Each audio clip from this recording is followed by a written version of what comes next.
If it's Thursday night, then you know the place to be is right here with me. It's Random Topic Thursdays with Gavin Richard, only on channel GBoo2786 on Gavin Richard, my self-entitled YouTube channel, as well as Facebook and on Twitter if you're watching that via Periscope at GavinRich2786. I know that's a lot of numbers, but we do keep things busy. Tonight, we got a bunch of topics that we're going to go into, including but not limited to, ladies and gentlemen, Jaleel White and J. Cole both take swipes at Bill Cosby. Gas shortage strikes the East Coast, the Colonial Pipeline shortage, or shutdown, I should say. Derek Chauvin may get a long sentence based on some things that were filed the other day. We're going to go into that. And, of course, we have our special guest, Brother Shawn James. How you doing, Shawn? I'm good. How are you? All right, we're doing fine. But before we begin, of course, ladies and gentlemen, we're going to play a little entrance music, as we always do, to introduce and kick off the show. So once again, ladies and gentlemen, you are tuning in to another edition of Gavin Richard Presents. And right now, we're going to take a listen to some Sneaky Hours. I'll holla. Let us begin.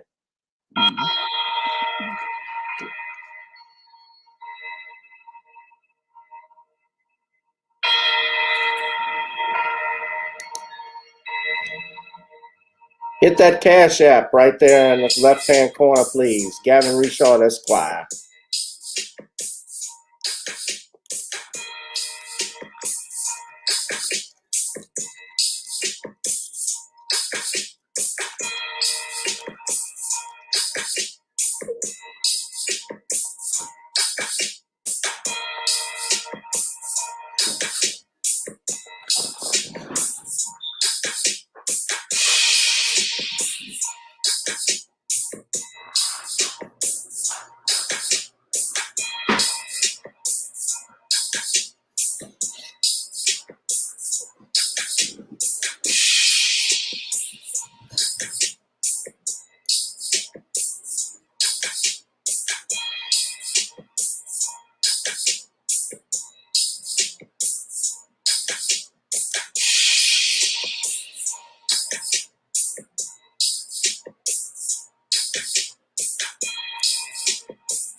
We are live, and I'm coming at you with 5. Ladies and gentlemen, welcome to an exciting edition of Gavin Richard Presents here on channel GBoo2786. Again, whoever you are, wherever you are, I hope you're blessed and doing safe.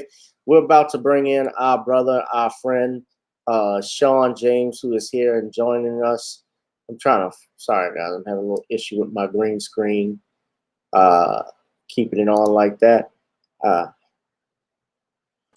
Let us bring Shawn in. Shawn, of course, is the author of the John Haynes series. His latest book, John Haynes Taking Care of Business, is available on Amazon. He also has ISIS, as well as the Man Crisis is another book that he has written. There's also Why 70% of Black Women Are Single. His brother has written over 75 books or better. So that's a lot of writing. And Shawn, of course, I'm sure doesn't get much sleep trying to promote his business. You see him all the time dropping videos, promoting trailers, and so you guys support this brother. But good evening, Shawn. Good evening, Gavin. How are you? I'm doing fine. I'm doing good. It's good to see you. It's good to see you as always. Shawn, why don't you tell us, first off, I ask this all the time, but how have the book sales been going for your latest, for John Haynes? Well, the latest John Haynes book has been performing very strongly, and I'm trying to keep that momentum going because the stronger the momentum goes, the higher up in the Amazon sales rankings the book goes, and that also helps me reach a larger audience. So that's why one of the reasons why I'm out here promoting all the time, because I'm trying to get the numbers to go up so I can be eventually on the level of other top writers out here like your J.K. Rowling's or Stephanie Meyer's or Stephen King's. And since the mainstream publishing industry won't let me in to go do that, I have to go and try to build it on the outside while here on the grassroots. Right. Mainstream publishing, I noticed for a fact, you got to have like a literary agent to try, as an author myself, to first and foremost, that's willing to look at your manuscript or your rough draft of what you have completed. And then they take a liking to you. And then if they like you, they'll introduce you to the big publishing houses. And that's how it works. But it can take over a year or more before you hear anything back, or if you're going to hear anything at all. So when you're waiting for other people, they tend to let you down. So it's just good to try and get that out yourself, which is what you're doing. Yeah, well, I traveled in those circles for a lot of years, and I found myself going nowhere. And it wasn't until I watched a YouTuber known as Coach Red Pill that I found out how racist the publishing industry is, because it's controlled by white women and members of the alphabet community as related to images and media by black men. And they always go out here and try to box black men out of that industry. So that's one of the reasons why I'm going through the grassroots, because they really don't like black male authors, and they don't like black heterosexual black male authors out here promoting books and stories, because they want to be able to have the black woman pushing this misandristic anti-black man narrative in most of their stories.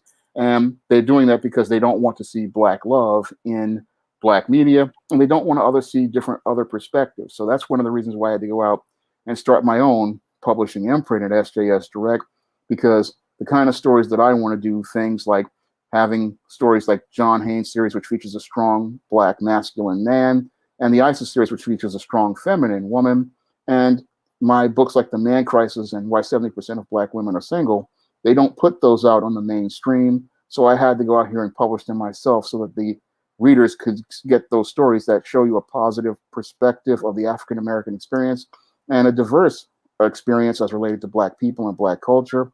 Because the mainstream media, all they give you is the same old single successful black woman who can't get a man, or they give you the downtrodden black woman, but they don't really give you any sort of real perspective from a black man's perspective. And they also don't give you positive black stories, and they also don't give you books about men's issues to help all the men out here, because in the eyes of most of these white women, men don't read. Ooh, that is a powerful truth. That is a powerful truth.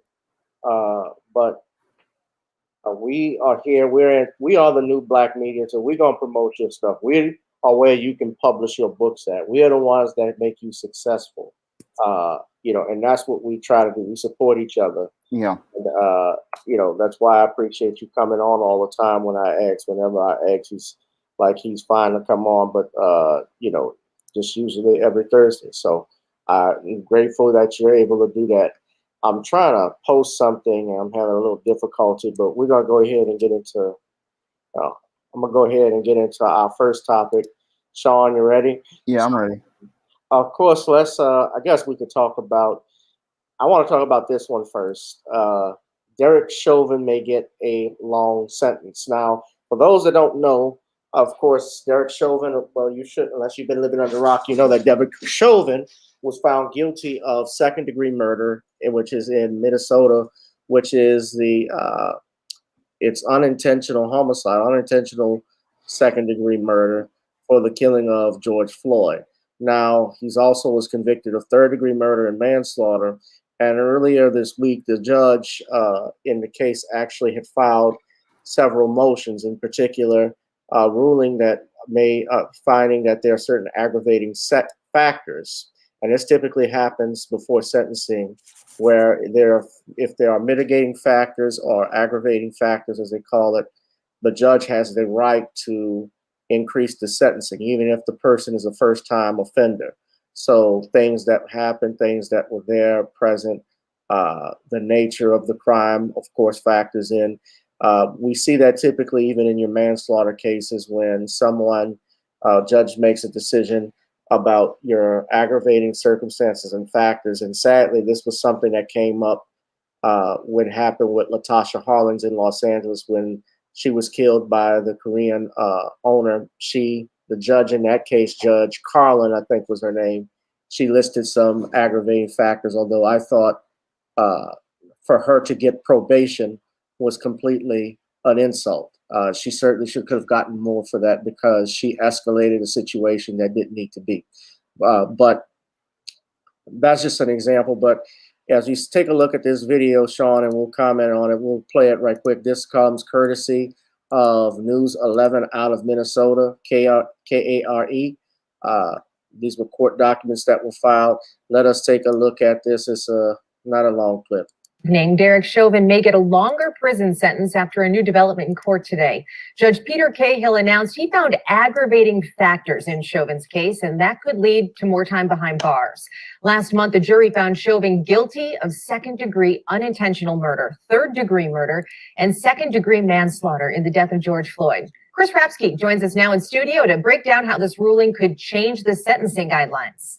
Hi, Lauren. Yeah, this is the first time that we've heard the judge's opinion on the manner in which Floyd was killed. And in finding these aggravated factors, it gives the judge the ability to sentence Chauvin above the recommended sentence of 12 and a half years in prison and potentially go up to a maximum 40-year sentence. I understand the argument. In a new court document, Hennepin County Judge Peter Cahill lists 4 facts that support a harsher than normal sentence. Cahill found first, Derek Chauvin abused his position of trust as a sworn police officer. Second, he treated Floyd with particular cruelty. Third, there were children present during the crime. And fourth, the act was committed with a group of at least 3 other people. He just needs 1, but having found 4 out of the 5 probably gives him more grounds for a greater sentence. But he only needed to find 1 to justify a departure upward.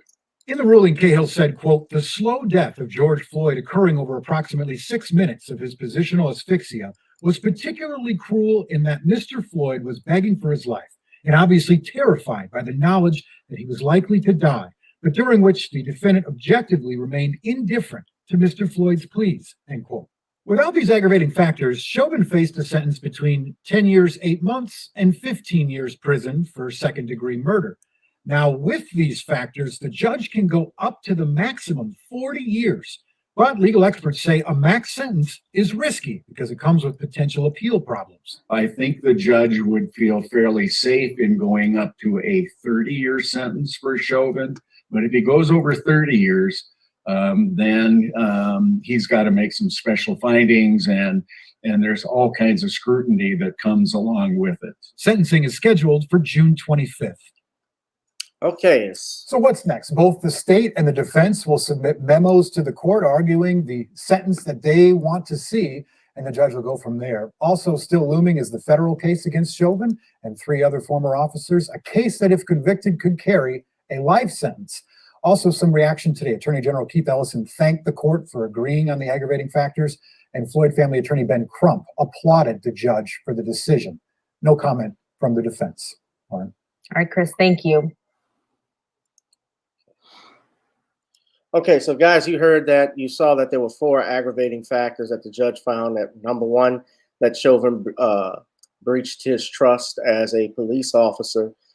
2, he treated George Floyd with no compassion. The others were, of course, the presence of children that were there, and the nature of, I believe the other one, I might be wrong on the mitigating factors, but I think the nature of those factors were in a new tax that supports. Okay, so committed the crime as a group, children were present, and treated Floyd with particular cruelty. So yeah, committed the crime as a group, meaning the 4 officers that participated in it. Shawn, what do you think of this? Do you find and agree with the judge's motions? I have to agree with the judge's motions because when you look at Derek Chauvin's actions, they fit that criteria for 5 of the points. I'm not 5 of the points, 4 of the 5 points. And when you really look at Derek Chauvin's actions, they were just extremely cruel. They were done with malice of forethought, and he did act with that group. So if they give him that heavy sentence, it is to send a message to all of these race soldiers, these white supremacists, and all of these beta male suburban commandos that this type of behavior just won't be tolerated.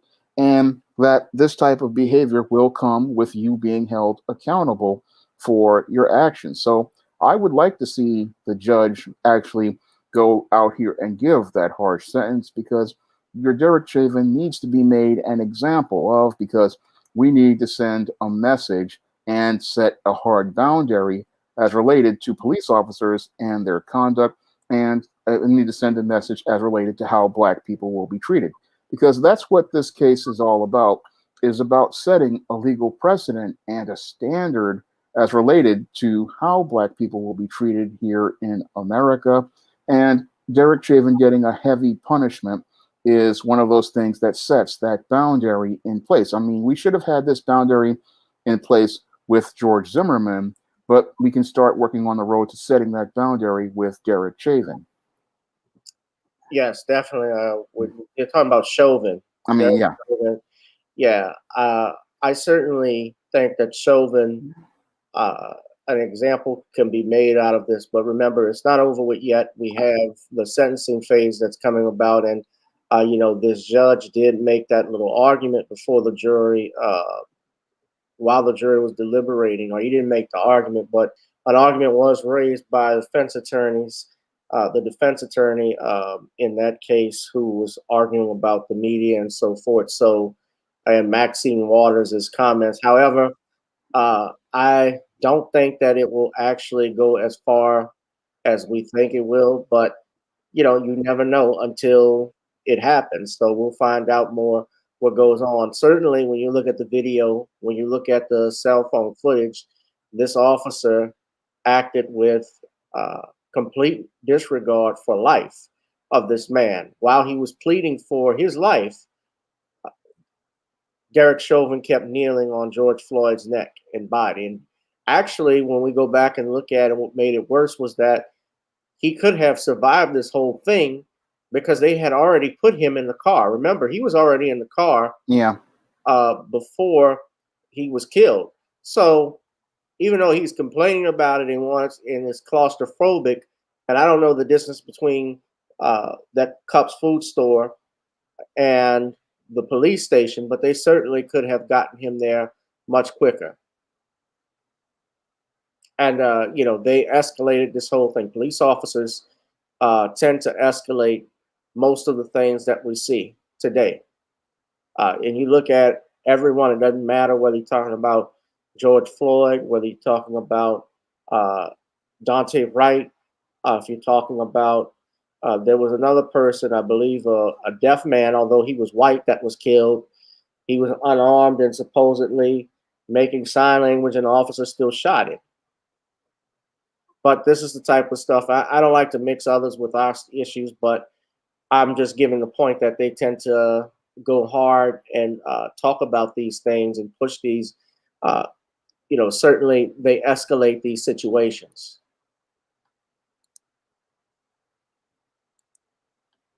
Yeah, they do escalate these situations and they do make them worse. And that's what happened in the case of George Floyd. We have these rogue police officers who made a situation even worse than what it was. And this wound up costing George Floyd his life. And hopefully that Derek Chauvin getting punished will, again, send a message to all of these rogue officers and even some of these suburban commandos out here that they just cannot go out here and take a Black person's life like nothing and not have to suffer any consequences. Most definitely. Most definitely. Okay. Well, that's the main thing that I want to talk about with you too. Yeah, so it's going to be a very interesting what happens on June 25th. We'll find out. Let's see. So next thing I wanted to talk with you about, of course, you did a video on this already, but I thought it was important to bring this up because I'm really taken aback. I know why they do these things, but we got to talk about Jaleel White and J. Cole taking swipes at Bill Cosby. Now, those that don't know, Jaleel White was featured on TV One's Unspoken, I believe, is the show that's on there. And he talked about his time on Family Matters. And I did the video with Nicole already, but I wanted to get Shawn's take on it, and especially right here. And I'm just trying to wonder, why is it that Bill Cosby is the litmus test for all of these Negroes in Hollywood to throw under the bus? And this is a man that gave you a job, or gave you mentored you. He didn't make it to the Cosby Show because Cosby obviously was trying to give that to, he wanted it to mimic his personal life, which most comedians do when they're given a sitcom. They have characters that are named after characters that they grew up with, people that they know. And so Jaleel in this obviously went around. It's like I've seen Eddie Murphy do it. I've seen D.L. Hughley do it. I've seen Earthquakes, Lunel, Michael Jai White. Everybody takes a shot at Bill Cosby. Chris Rock, I believe. Everybody's taking a shot at Cosby. So I just want to play the clip from where this came from. This is from TV One Unspoken. And I just want you to know I don't own the rights to it, but I'm using it for commentary under the Fair Use Act of 1976 for the record. But here's the audio for those that may have not seen the clip. It's about 1 minute. Shit with Mr. Cosby, separate and apart. Many dinners at his house, breakfasts.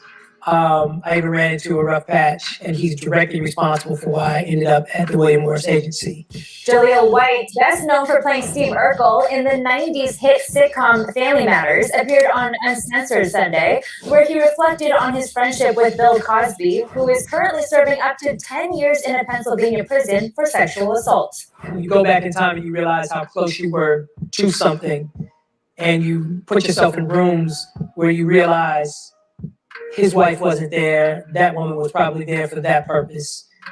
You know, it's a hell of a hindsight thing to look at. White, who nearly played one of Cosby's children on The Cosby Show, said he and Cosby had a falling out and that his former friend is getting what he deserves. And it was like, a revered man did a terrible thing and he's paying the price.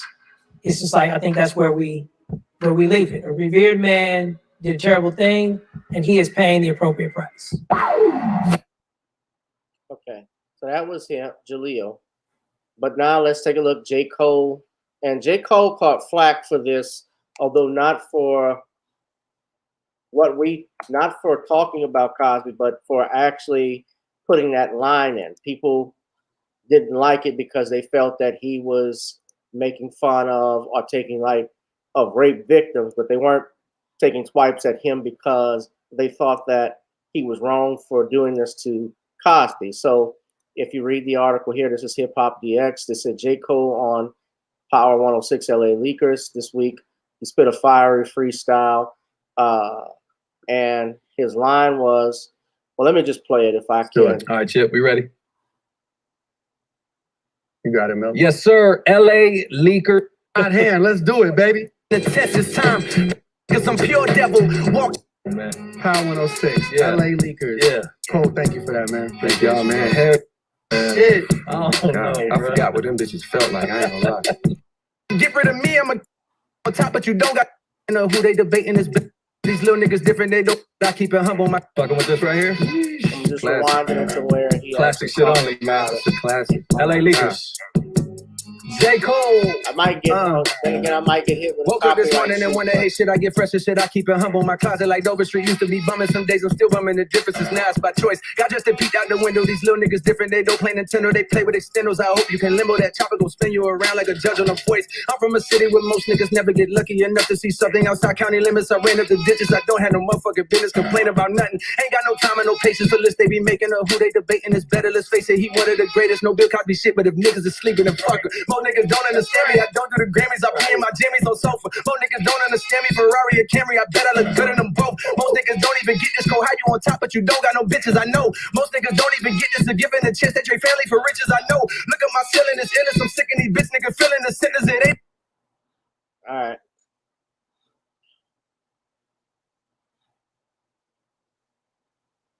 injecting the vitamin C in they system to get rid of me. I'm a killer, relentless on top, but I sound like I'm still in the trenches. I come from the ville, I turn villains to victims. Reaches the RIP filler, your mission's a mission for niggas that's feeling ambitious.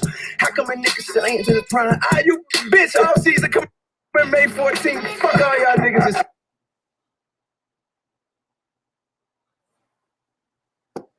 All right.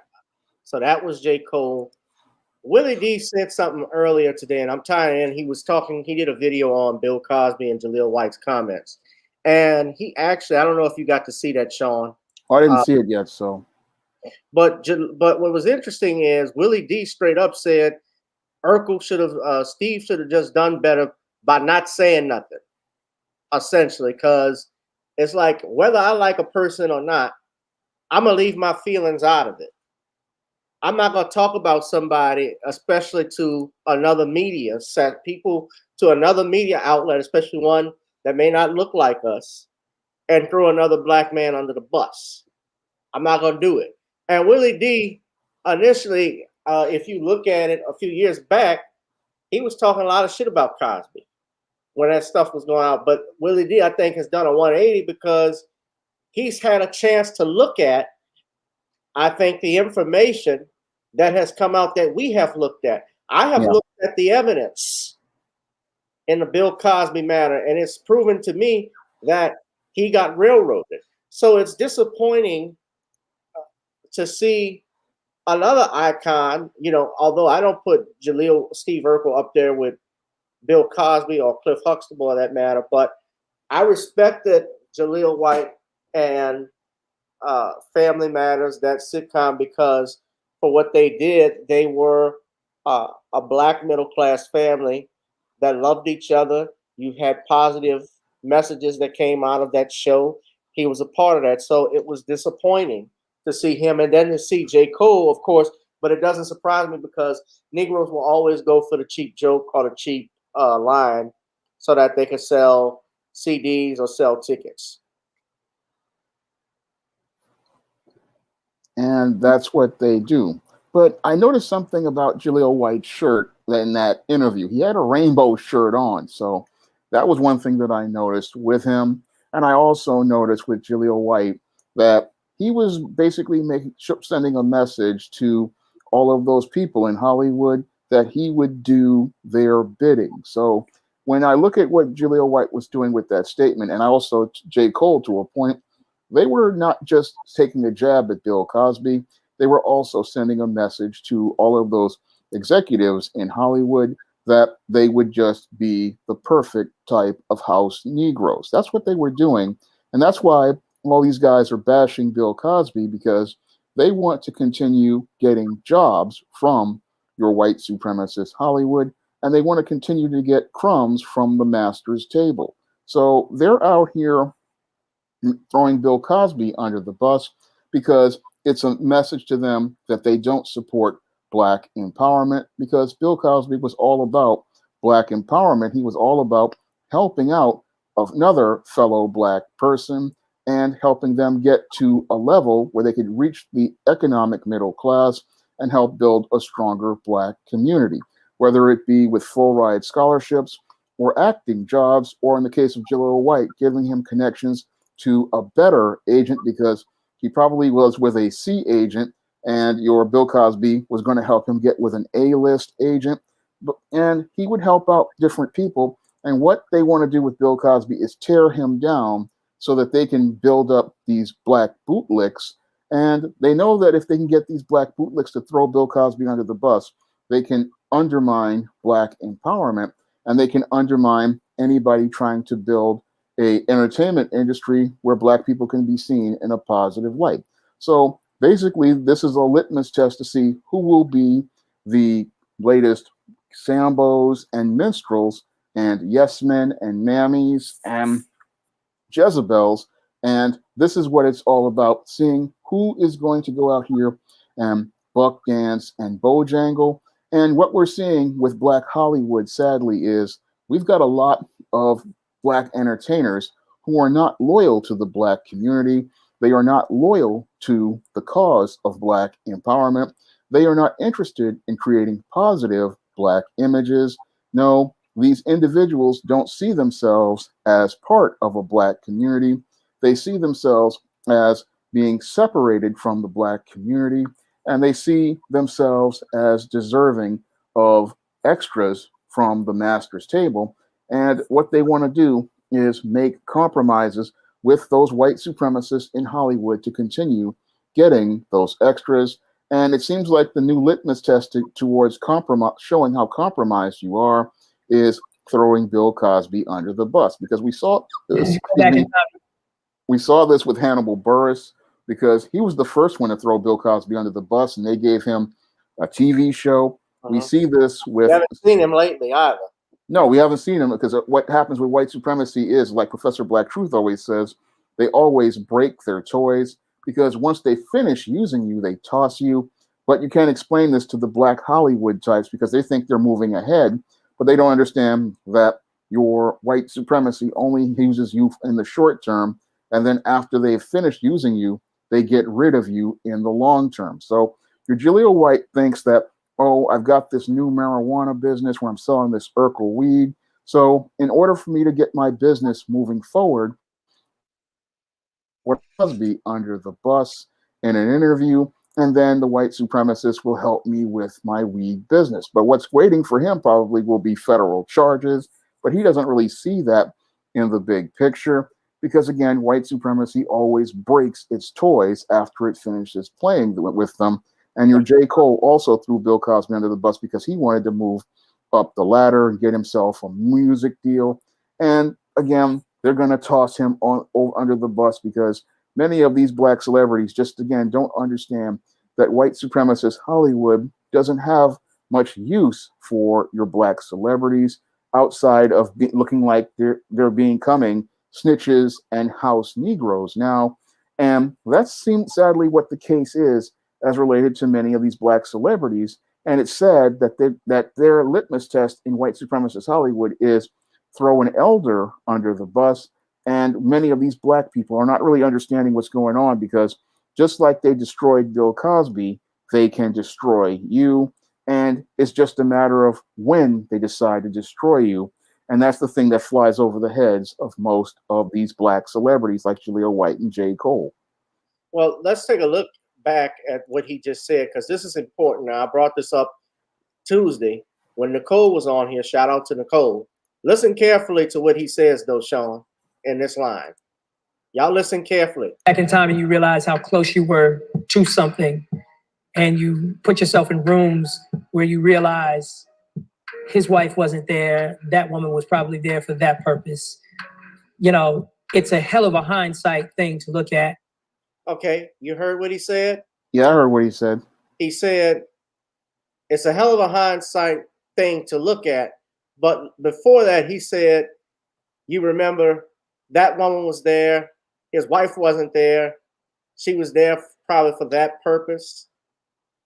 The key word, ladies and gentlemen, was probably. It's a hell of a hindsight thing to, you know, probably there for, wife wasn't there. That woman was probably there for that purpose. That woman was probably there for that purpose. Now, I bring that up because and it's important to keep in mind, the word is probably. So Jaleel does not know for a fact, number one, Bill Cosby raped anybody. Probably doesn't mean I know for sure that the woman was there to have sex with Bill Cosby. That could have been his assistant. That could have been a secretary. And let's say they were having sex. What's the difference between him and John F. Kennedy and Frank Sinatra or Dean Martin or Bill Clinton or any other powerful man that have girls around him? Hugh Hefner. Yep. But in Hollywood, it's always like that. I mean, though most guys know what the game is in Hollywood, and a lot of those women put themselves in those places like that because they want to get roles in shows and movies. And the casting couch is well known in Hollywood. So he's trying to make it look like Bill Cosby was doing something bad. But the critical question I have to say is, what would happen if he saw Harvey Weinstein doing this? Or again, like you said, your JFK, your Frank Sinatra, and many other white men. I mean, how is it bad that Bill Cosby is alleged to have done this. I mean, in Hollywood, this has been going on for many years. I mean, ever since the inception of Hollywood, you've had women who were there for that purpose, and you've had women who just came there to do this because they want to get these parts, they want to get connections with these agents. And he's saying that, oh, in hindsight, he didn't know about it. No, anybody who works in the entertainment industry knows what's going on. I mean, when I was studying the entertainment industry as a teenager, I knew what was going on. And it's just ridiculous for him to say that because he grew up in the same time I did. And I was, again, studying the entertainment industry. I know what it's all about. And a lot of these guys, again, they have side pieces, casting couch chicks, and women are going all around just throwing it at any guy who says he's an agent. That's just how it is in Hollywood. And they're trying to, again, make Bill Cosby the bad guy for something that has been going on ever since the inception of Hollywood. Right. And the whole thing, well, here's the thing. It's more than a cover up. Look, even Cecil B. DeMille, who they honor with an award at the Golden Globes, which we'll talk about as being canceled. NBC will not be airing them next year. I don't think it's because of social justice. I think it's just because the ratings have sucked for the last few years, like the Oscars, like the Grammys, and so forth. But Cecil B. DeMille, I had it on good authority because I spoke with via Judge Joe Brown, who told me that at his old studios was where Cecil B. DeMille had his studios in Hollywood. And what's interesting, when they went underground in his basements, they saw all of the casting couch itself that was there. Yeah. All that stuff has been a part of that for years. And even Frank Sinatra's wife, Barbara, who passed away, I think, a couple of years ago, she even wrote a book in her autobiography that she never minded Frank messing around with women. And the reason why she didn't like it, she said she understood that it came with the business because she knew that's Frank. It's Frank Sinatra. Women throw themselves at Frank Sinatra, just like they threw themselves at Dean Martin, Sammy Davis Jr., Nat King Cole. It happens. When you're the king, you have the mistresses with you. Yeah. That's just part of the business. It may not be morally right, in the eyes of the Lord, but that's part of the business. And I'm sure Camille Cosby, she didn't mind. I'm not going to say she didn't mind it, but I think she never divorced him, obviously, because she's a powerful woman without a prenup. Yep. So she has the leverage. She can clean him out. Right. And I think what's also interesting is that it's important to note they have children together. Yes. So it makes it much more difficult when you're married and you have children and you have an empire. We're going to stay together as a family, no matter what. And we saw that even at the trial. She came to his trial hand in hand. They didn't divorce like the media was trying to make it out to be. They didn't split up. She has been, it's my understanding, because I actually know Tom Mesereau. I've had Tom come on. If you've seen the live streams, Shawn, yeah. Miss Cosby is the one that runs that legal team. She's the one picking those lawyers and so forth, because she's making those decisions. So she's a very intelligent woman. She's a doctor. She is the actual doctor in the family, though Dr. Cosby, Bill Cosby, has a doctorate as well. But they've always believed in education. They've always believed in uplifting the Black community by the images that they have portrayed. This is a man who not only gave over $100 million to historical Black colleges and universities. This is a man that also broke barriers in Hollywood. When he was on I Spy, they didn't allow Black stuntmen to do stunts for Black actors. They had white men in blackface and afros do that. And Bill Cosby objected to it. He opposed it and said, no, we're not going to do this. And he helped co-found the Black Stuntmen Association out in Los Angeles. He also was responsible for hairdressers, Black stylists. He also he was responsible for bringing in Black writers and producers and directors. He helped Robert Townsend when Robert Townsend was doing Meteor Man and he was having trouble with the budget. Bill Cosby worked on that show, on that set for nothing. That's a major impact. He helped out a lot of people. He worked on Media Man for nothing, for scale, so that he could help Robert Townsend with the budget.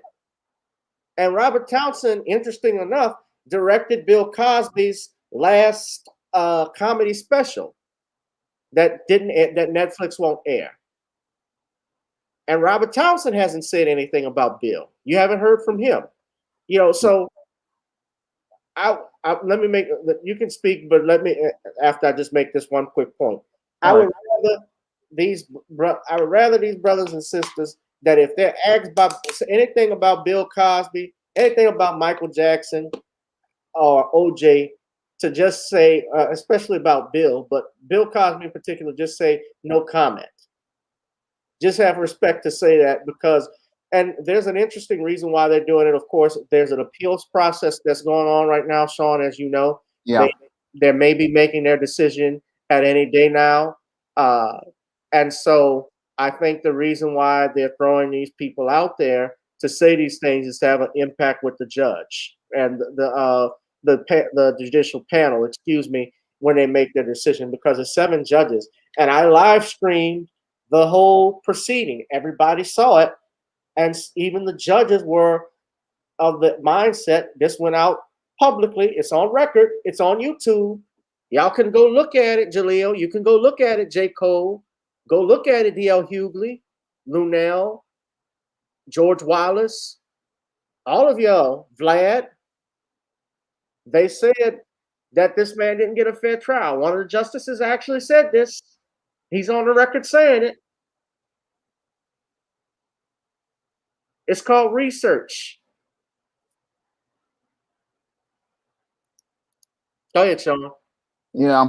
And I believe a lot of this is going on, again, like you said, because they want to try to sway the judges, but it's not a case of being tried in the court of public opinion. I mean, Jaleel White and J. Cole's opinion of Bill Cosby has really nothing to do with the rule of law, because the judges have to follow the rules as related to the law. And when we look at this whole trial of Bill Cosby, he was railroaded from day one because Sir Kevin Steele ran on the whole idea of convicting Bill Cosby, which clearly showed bias. And we also noticed that there were multiple judicial errors in that trial. So the case has to follow the rule of law. And no matter how much you try to demonize Bill Cosby as related to this appeals process, he should be given, at the minimum, a new trial, and the whole conviction just needs to be overturned. And as I see it, Sir Kevin Steele really needs to be disbarred and prosecuted himself, because what he did in that trial was completely egregious, because he not only violated Bill Cosby's constitutional and civil rights, he violated the rights of all American men, because when he got his little victory on Bill Cosby with that malice of forethought, he wound up destroying the rights of all men here in America, because we went from a standard of due process under the law to the standard of trust and believe, which took us back to the dark days of Jim Crow, where all a woman has to do is make an allegation against a man, and he could possibly lose his job, his career, his freedom, and be imprisoned, all on the word of a woman. So this whole case, it has a lot of ramifications, and it definitely does need to be overturned, because it is a case that practically, again, destroyed the rights of men here in America. And what he did to Bill Cosby to get that verdict was just, again, completely unethical. And when I look at this whole case, again, they're trying to trot out these washed up celebrities and wannabe celebrities like J. Cole out here to demonize Bill Cosby so they can try to sway the judges in Philadelphia. And Stephen O'Neill was the judge. He was worse. He actually needs to be removed for misconduct. Yeah, he does need to be removed, because he allowed that courtroom to be turned into a kangaroo court that was about, as I see it, a judicial lynching of Bill Cosby, because to have hearsay witnesses, to have a prosecutor with malice of forethought, I mean, outbursts by the witnesses on the witness stand. that shows he has no control over his court. And again, the whole case just needs to be completely thrown out of court because it's not a standard of law. It just does not follow rule of law, and it does not. And Bill Cosby did not get a fair trial. He did not get due process, and that again, it affected all men across this country because this is the standard we have thanks to this unethical prosecutor. But we have Hollywood wanting to trot out all of these little two-bit celebrities to take swipes at Bill Cosby when they're not looking at the big picture as related to men's rights here in America and how this is going to affect men all across the country. But it's all about them getting the big black brute for them and Kevin Steele in his emotions. But when we look at the court of law has to follow the rule of law. And when we look at the rule of law, the judges are swayed towards saying this was an unfair trial. There were numerous judicial errors, and there was possibly some prosecutorial misconduct. And this is why the conviction needs to be overturned. This is all about facts, and it's not about feelings like Kevin Steele has against Bill Cosby. And I'm hoping that the judges in the appeals process see the facts and see how this is going to affect the law as related to this country, and not only give Bill Cosby having his conviction overturned, but set a standard for men's rights here in America by saying that women, when they make these allegations, have to go through due process under the law. And we can't have multiple standards where one guy like Andrew Cuomo can go say due process, but a black man like Bill Cosby, when he goes to court, he can't get any due process. Well, let me just say this. I'm see a few things in closing. Cheryl had asked, did Bill have any character witnesses at his trial? No. What happened at the trial was the only witnesses or witness that testified at the second hearing was Margot Jackson. Character witnesses, when you talk about character witnesses, people that will come in to introduce your character, that talk about your character. When you say, I would never do this, it's not the type of person I am. They ask questions of that nature, but it's wise not to do those because it then opens a door for the prosecutor to bring up any information on that. But this prosecutor was allowed to bring in and call 5 witnesses. Previously, they only allowed 1 at the first trial. So at the second trial, the judge flipped it and gave 5, including your Janice Dickinson. A couple of the women, one woman couldn't even, I think is not Janice Dickinson, but her last name is Kearney. She could not even state whether or not she was drugged by Bill Cosby or not because she was high all the damn time. Or she even stated that she thinks she took the Quaalude before she even went over to Cosby and didn't really remember anything. And I believe this is the same woman until your Gloria Allred came on the television screen and stated that we want Bill Cosby to pay $100 million to all of these victims. And then she said, oh, I remember this. And that's what happened. Janice Dickinson was allowed to testify while she had a pending civil action against Bill Cosby. That showed clear bias. And she should not have been allowed to testify, yet the judge let this go on. And that's actually one of the judicial, what we call errors. It's not errors of fact, an error that's being debated right now before the Pennsylvania Supreme Court. So the judge allowed that. There was also a juror who said we should all go home. We know he's guilty. The judge let him sit on the jury in the jury box even after questioning him about this. You can remove a juror for cause. If you think that they're biased, the judge can strike that juror. You can replace them with an alternate. We find out, though, my understanding is the alternate, it was black. So I don't think they wanted to keep or put more blacks on the jury. Remember, it was only 2 blacks on that jury. And I don't believe there were a lot of women on there. That might be another issue either. Janice Dickinson Tyree is a known liar. She accused Sylvester Stallone of being her baby daddy. So that's just, I got to move on because I don't want to take up too much time on it. But I'm glad we're talking about this because I'm going to segue into Jaguar Wright said, Rosalind says, how you doing, sweetheart? I like what Jaguar Wright said. How you going to drug a drug addict?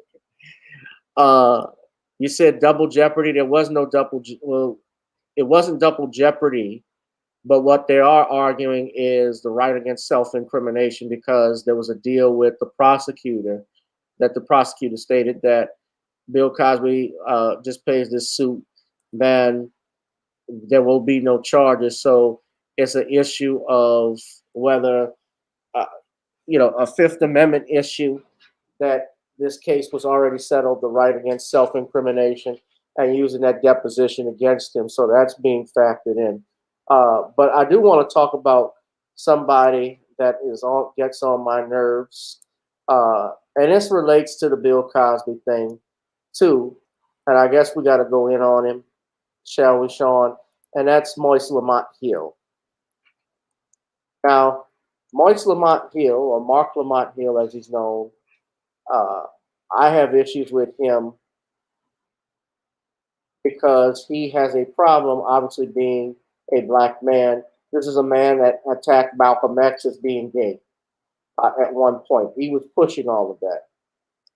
And he had Dr. Umar Johnson on. So somebody shared this with me. Remember, he got fired from CNN?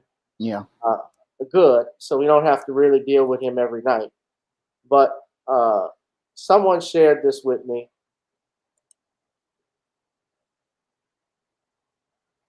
And I gotta, hold on, I'm gonna have to, I can't believe this too. We're gonna talk about this, but we're gonna be talking also about about a couple other topics, but I just got news. Well, I'll just talk about it a little bit later because I'm gonna remember this about Randall something Disney did. But this comes from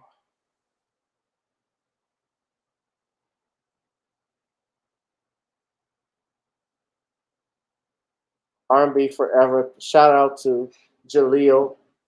He shared this. And Bobby Ben Roethlisberger of the Pittsburgh Now, Steelers. I don't have the entire clip. I don't own the right to all of this, but let's take a look at what Moise had to say.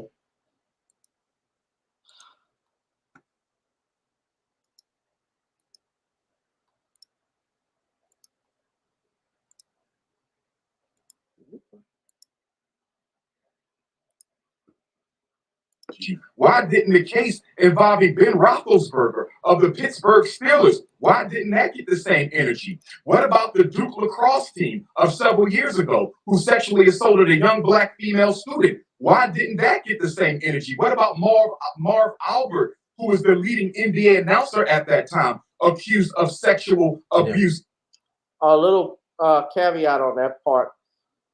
Do y'all know that this woman who accused Marv Albert, one woman accused Marv Albert, she's also the accuser in the Bill Cosby case? Yeah, she gets around.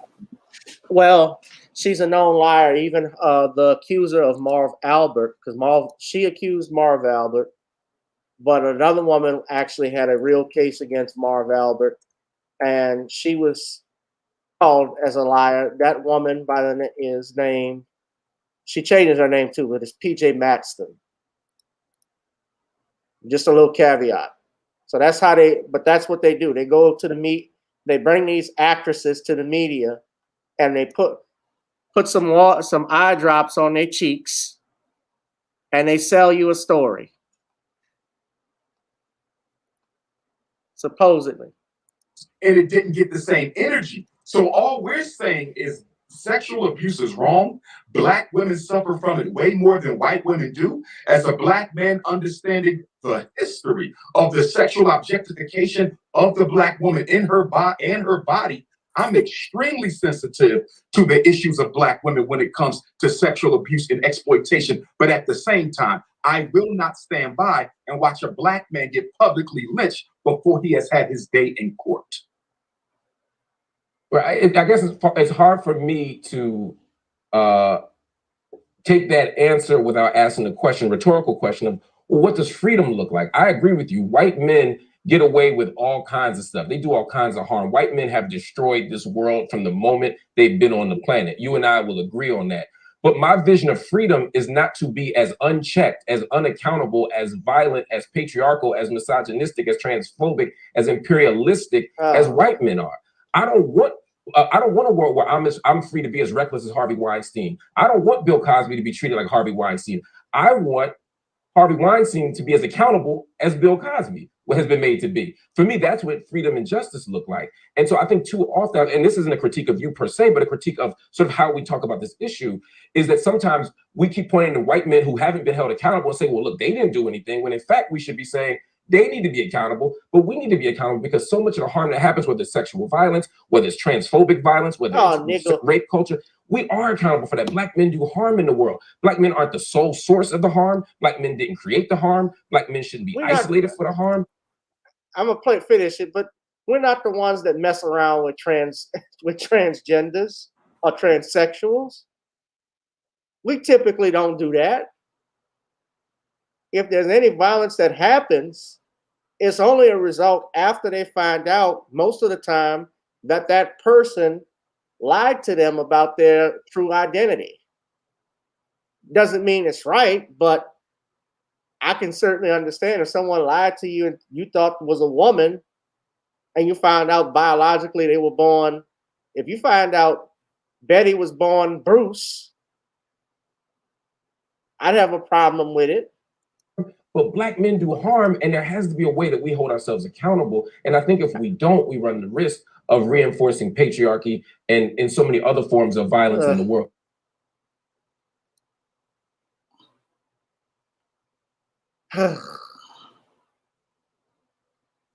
All right, Shawn. Well, he went full SJW in that interview. I mean, that was so woke that he's woke beyond woke with that one. I mean, he was doing the woke dance for his slave masters, trying to say that the black man is a black brute, but that's not the case at all. I mean, what he was doing was throwing black men under the bus with that statement right there, trying to say that, oh, black men are black brutes and that black men are the face of sexual predation. So the coon levels on this were over 9,000, and it was just embarrassing to watch him just go out here and breathe brand new life into old stereotypes so he could go out here and pander to those white supremacists in Hollywood in the hopes of getting another job. That's what he was doing right there by talking all of these crazy social justice talking points and just basically saying, I will throw black men under the bus so that you can go give me some crumbs for the master's table. That's what the talking points here were all about, him pandering to those bosses at those big four media companies and letting them know that if you give me a job, boss, I will go out here and I will talk about bad about black men and you won't have to worry about me at all. The basic house slave behavior. And that's what we saw right there in that whole interview. And it was just embarrassing to watch this black man sacrifice his intangibles of manhood, like his dignity and his self-respect. Also, he could get some butter biscuits and then go out here and demonize the image of black men while he was doing it. It was just embarrassing and absolutely disgusting to watch. I mean, when I think about these blacks in Hollywood and the entertainment industry, these people are becoming a big sellout class, and they show us how disconnected they are from black people and black issues, and they show us how out of touch they are with reality, because all they want to, when you listen to them, most of them are sounding more and more like a group of white supremacists and a group of white racists. And the sad thing is that they are just white supremacists with black faces.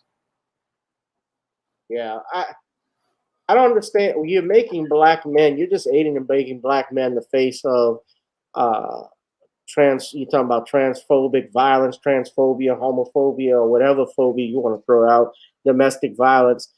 And again, you didn't do your research even with the Harvey Weinstein thing, because even with Weinstein, and I'm not saying Weinstein's necessarily innocent, but he certainly has grounds, from what I've looked at, of having his case overturned. Yeah. Remember, he was actually acquitted on several counts, on a couple of counts on those charges. Yeah. So this bootlet gets on, and it's someone called him Steven. Hey Cheryl, you have a good evening. Hope you could stay. So this bootlet comes on, and I'm gonna keep the frame up of him right here. I hate to, but I don't know what channel this on, who watches his channel. Hopefully not a lot of people. But I'm tired. I'm just sick of these Negroes. It's like they've become a whole bootleg class. I mean, when I think of Black Hollywood, Black news media, they're just complete slave group, and it's embarrassing to watch. Yeah, it's terrible. It's terrible. And these are supposed to be elite Black folks, and they're just acting in a way that just shows us they are not for us, and they just serve the white supremacist like a group of house Negroes. Well, something that I am glad about, Sean, is that remember a couple years ago he had Monique Presley. He was interviewing Monique Presley, who was Bill Cosby's lawyer at the time, and Monique Presley, she's fallen off. Yeah. As of late, because she's on that Roland Martin, welcome TV one, please take me back tip, because she's on this show, she's on that Democratic love train. But I remember she took Mark Lamont Hill, she was good. She took Mark Lamont Hill to school about Bill Cosby. And I want to play a little bit of it, if I can find it. Anybody got that? Here it is. This was from Huffington Post when she was representing Bill Cosby at that time. People throughout this interview in our HuffPost Live community, I'm gonna play it right and quick. I'm sure around the country, around the world, in fact, are saying this feels like victim blaming. Can y'all hear? From talking, which is like a word. Well, Yeah. it's a tag word. It's a hashtag even. I'm sure lots of things are hashtags. And some hashtags are true, right? And it's the prevailing way that we label things. Fair enough. Right. It's certainly one of the ways that we talk about this particular sort of way of talking about things. But they would say that it's true. From talking about what women will do on a casting couch to saying, well, if you were raped, why didn't you fill in the blank? That all of this report. Right. Go to the hospital. That these things do all of the things that rape counseling centers tell women to do immediately. Right. That's not coming just from me as Mr. Cosby's attorney. No one is disputing. That's not blaming. That's saying in No, order for people to be held accountable. No one is suggesting that people shouldn't go to law enforcement or shouldn't get tox scans, et cetera, et cetera, et cetera. I think the concern is, and I share this concern, is that we're ignoring the fact that most women don't, because of very real issues of victim blaming, very real issues of law enforcement, not believing them, very real conversations about why did you wear this? Why did you go there? Why did you go home with them? Why did you get into bed with them? Why did you give them that implicit signal? All of these things, which oftentimes turn back toward the victim. Do you have any concerns that these types of claims, even down to what women do on the casting couch, that this stuff sort of plays into the idea that on some level, either rape victims aren't telling the truth, or if you didn't speak up early, then you should forever hold your peace on the question of rape. How do you respond to that? Every person who says that something happened to them is not necessarily telling the truth. And every person who says that something happens to them just generically in the world is not necessarily a liar. I'm not putting people in either category. What I'm saying is that... but in this case, you're kind of saying all of these women are liars. No, I'm not saying anyone is a liar. And you're not going to get me sued today, Mr. Hill. What I am saying... Is it possible that these women are telling the truth? What I am saying... Hold on. Is it possible that these women are telling the truth? I'm not into the theories and the speculation on anything. I'm saying these particular women, given the evidence you've seen, do you think it's possible that any of these women are telling the truth? I don't have any thoughts about this case, Mr. Hill. What I am saying to you is that I represent a client, and that my client has and continues to vehemently deny, 1, giving drugs to a woman without her consent, and 2, forcibly having sex or having non-consensual sex with a woman. Those 2 things are denied and are not true. I represent this client. Fair enough. I'm not speculating. I'm not thinking. I'm not opining. I'm not waxing poetic. But what I'm saying is that women have responsibility. We have responsibility for our bodies. We have responsibility for our decisions. We have responsibility for the ways that we conduct ourselves. And if I do something, Did these women conduct themselves and improperly? I'm not talking about these women. I am Which women? saying all women have responsibility. So when we get to the larger, so if any woman doesn't do when these we things, get are they to behaving the, improperly? when we get to the, and it's not a question of behaving improperly. What I am Are they saying, behaving irresponsibly? You said everyone has a responsibility. If they don't do these things, are they irresponsible? So, for instance, No, but and I can only put, question. You laid out a list of things that women should do to that they're responsible for. I said they're responsible. They're responsible for good decisions. Right. If they don't make the decisions that you deem good, are they being irresponsible? It's not a question of what I deem good. Okay. If they don't do the things that you just laid out, are they being irresponsible? If a woman is violated by a man and does not report for whatever reason, and I'm not saying that the reasons are good or bad or indifferent. What I am saying is that in a court of law, the entire situation will never be brought forward for the purposes of justice. So the only way for a woman to get the justice that she seeks, and that if her allegation is true, that she deserves, is to come forward. And even if the reasons that the woman did not do that are legitimate ones, what cannot happen, in my opinion, in the United States is that 40 years later, there is a persecution tantamount to a witch hunt where there was no prosecution timely and there was no civil suit timely. It is not, and there's not any testimony or any accusation from any of these women that Mr. Cosby in any way bound them, gagged them, prevented them from coming forward and saying whatever their truth was at the time. That's not what happened. So to blame the person who's the target now of the attack for what they chose not to do many years ago is improper for me as an attorney. Okay. And when I'm pressed to give an opinion. By that logic, then, even if Bill Cosby had done it, this would still be improper. Even if what? Even if Bill Cosby raped all of them, because they and there is no allegation of. I'm saying worst case scenario. Right. Even if he had done exactly what each of those women has accused him of doing, let's put it like that.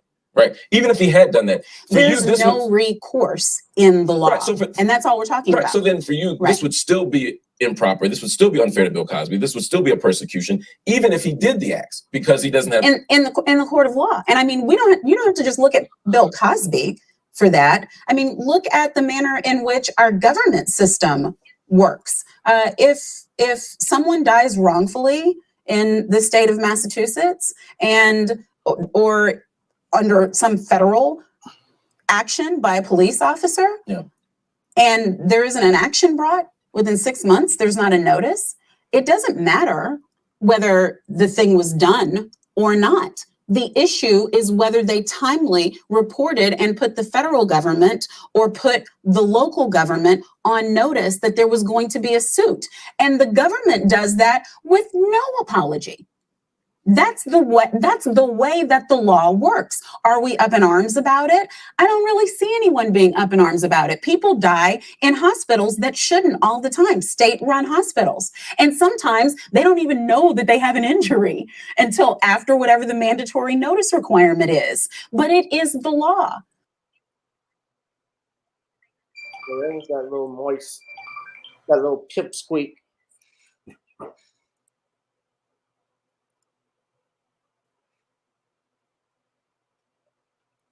That made that remark. So Monique Presley was schooling Mark Lamont Hill.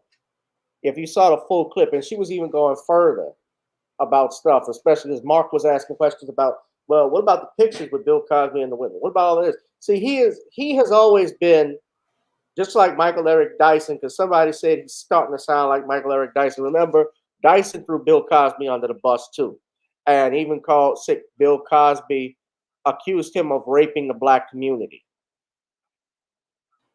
Shit like that, morons like that, I don't respect. Because Michael Eric Dyson, Dr. Michael Eric Dyson, he's just he's just a fast talking pimp that don't know what the hell he's talking about. He's full of shit. He's like a lot of these Negro preachers, y'all giving $100 a week to, who don't do nothing for the community, and he makes money off of you, and you want to use your platform to attack an elder. How dare you say Bill Cosby has been raping the black community when he's been giving and keeping your HBCUs? And this is coming from somebody, I've met Michael Eric Dyson before this whole thing started. I have several of his books. I thought the brother was smart. I actually have the Bill Cosby book he was talking about because I read it and there was a lot of interesting points. And I know he wrote that in response to the pound cake speech. And I'm not going to get up here and say I agree with everything Bill Cosby said. I didn't. And I still don't. But I'm not going to say he has raped the black community for years. All of these other groups who come into the black community and milk off of our monies. They put their nail salons, their grocery stores, their gas stations in, and they won't even let you use the fucking bathroom in some of the gas stations. How are you going to call a man who helped humanize black people, say he raped the black community? And Mark Lamont Hill, you're just as worse.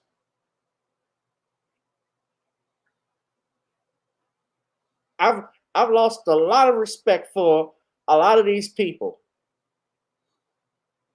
Excuse my language, but when I think about that and those words that he said, I've heard people say that, call Bill Cosby the biggest serial rapist of all time. Excuse me?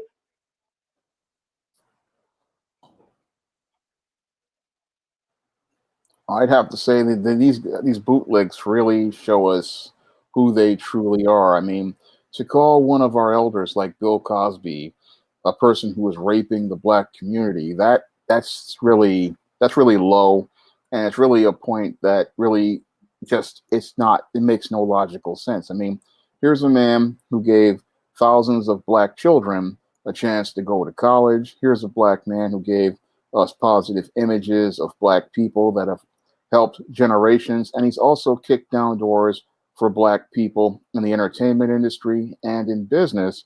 And for him to say that, that's just completely egregious, and it's just completely out of line. I mean, that's just a basic disrespect of one of our elders. And for your Mark Lamont Hill to say something like that, I mean, just absolutely disgusting. But it shows me that was Michael Eric Dyson that said that. I mean, yeah, Michael Eric Dyson, well, whoever it is. These bootlicks, they all look the same to me. But when it comes to these bootlicks, I mean, these guys, what makes them dangerous is that they will throw anybody under the bus in order to get some crumbs from the butter biscuits from the slave master's table. And they are more loyal to the white supremacist who signs their paycheck in Hollywood and the entertainment industry than they are to black people. So a lot of these people like this, they are not really interested in black empowerment, and they're only interested in trying to get paychecks and butter biscuits from their white slave masters. And they will basically throw any black person under the bus. They even throw each other under the bus. I mean, if they had a chance to move ahead of another individual, they would throw that individual under the table. And that's why these are individuals we shouldn't look up to and we shouldn't trust. And many of these individuals, they're getting upset because they're starting to see new faces from new black media coming up, like Tariq Nasheed, Jason Blacks, and many others coming up. And they're getting scared because they're seeing that we're walking away from the master's table. We don't need the master's table to be sustained, and we're not interested in getting any crumbs from the master's table. So these guys are looking to try to be the voice of the black community, but more and more they're being proven that nobody's listening to them because the world now in the black community or seeing them as the clowns and the sellouts that they truly are. Yeah. I've just lost a lot of respect for a lot of these Negroes, although I never really had respect for your Mark Lamont Hill in the first place. I didn't think he was much of a journalist then. I don't think of much of him now. But he seems like what Professor Black Truth said. He's Mark Lamont, you big dummy Hill. He sounds like a big dummy. I call him Moist Lamont Hill, and I remember when he got fired from CNN over that Palestine remark, Palestine and Israel or something along those lines, if I'm not mistaken. So it is what it is. They're gonna get theirs in the future. I'm not wishing violence on anybody. Well, they're going to get rid of them because they don't need them anymore. And as new black media rises, more people they're not even concerned with those people. I mean, more people get their news from people like you, Jason Black, Mr. Superboy, Professor Black Truth, Mad Voodoo Man. That's who people are going to get their journalism from, because the journalism is objective and it presents facts and not some regurgitated narrative that a slave master told these guys to tell the black masses. Most definitely. I'm having some issues trying to put this. I think they're messing with my screen because it's saying I'm having connection issues, but I'm talking to y'all right now. I was trying to put up our next topic and for whatever reason, it's not allowing me to. But I was trying to segue, since we're still staying on the issue of black men. I didn't want to talk about, I guess, until I can, I didn't want to talk about this until later, but I guess we could talk about it now. Shawn, you had mentioned in the Facebook post, I believe you said that Joe Biden is the next Jimmy Carter or something along those lines, because already 100 days in office or more and the country, you said, is headed downhill. We have the Colonial Pipeline shortage that struck the East Coast, of course, and even parts of the Southeast. It was reported, and this is coming from the USA Today. I want to talk about this now, that they're having, they said Wednesday they have resumed the gas pipeline operations. Of course, the shut off of the pipeline occurred on Tuesday, if I'm not mistaken, and across several states, including North Carolina. 71% of stations were out of gas as of Wednesday evening. According to fuel savings app Gas Buddy in the Atlanta area, it was also 71%. There was no, quote, gasoline shortage.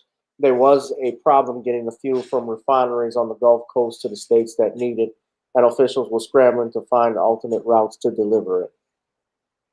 They're predicting as we speak, according to an expert, that gas shortages should go away by Memorial Day. Shawn, you had mentioned, I don't have the Facebook post in front of me, that if Biden hadn't closed the Keystone Pipeline, that this would not have been a problem.